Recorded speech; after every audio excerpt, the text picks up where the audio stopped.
Imagine working at a company where they don't even know what working from home means. Oof.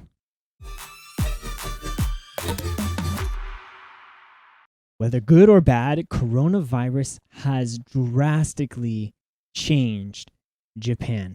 Now, in a good way, Japan was really far behind when it comes to workplace culture and workplace efficiency. But thanks to coronavirus, it has kicked them in the butt to force them to learn about the 21st century.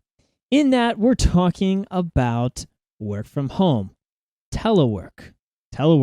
So for Japan, I would say there are some companies that allow work from home.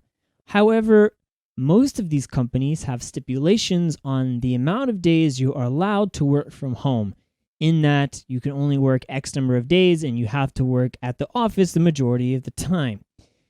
Now, most companies don't allow work from home for the sole purpose of micromanaging employees. They love to see their employees and know that they are working. In this article, talking about the toxic culture of FaceTime. Now, it's not just needing to see that your employees are working, but also reports. Companies in Japan love to have their employees write reports every single day. Everything that they did, all the tasks that they completed, all the tasks that they were trying to work on. Basically, a work diary of your day to make sure the boss can look at this and be like, "Oh, ho, ho, you were efficient today because I don't trust my employees." The other issue the article also mentioned is the outdated analog systems and people. One of them being the fact that they still send faxes. They still require mountains of paperwork. And not only that, not just signatures.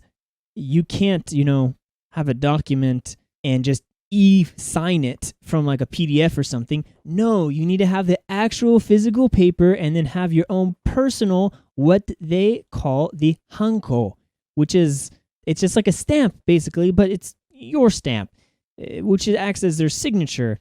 But in Japan, this is like your social security number basically in a stamp. Like having this seal on something is like proof that you did this, you filled it out.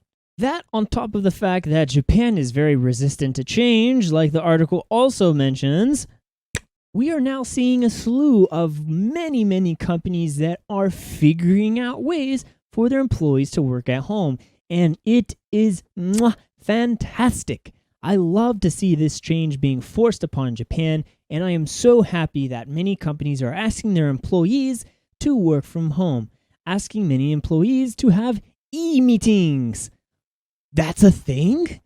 So, as annoying as this lockdown has been, and as many people have freaked out, and many people are getting sick, lots of people are dying, and people are wondering if it's the end of the world, the light at the end of the tunnel is that hopefully, just maybe, Japanese companies will start allowing more of their employees to stay at home and work, and not force them to have to go to the office. Not force them to just be physically present so that they can just watch them while they work.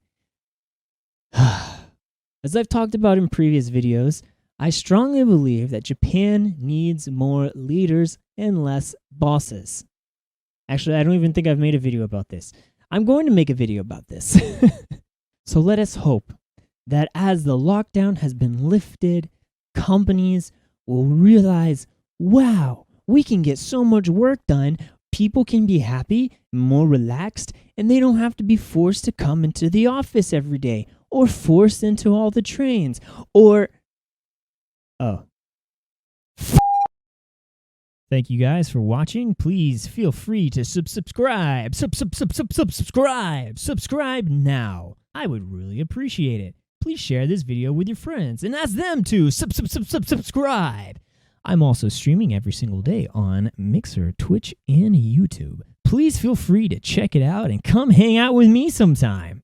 I saw the light at the end of the tunnel and they decided to just blow it up. Well, we always have the year 2050. Maybe then.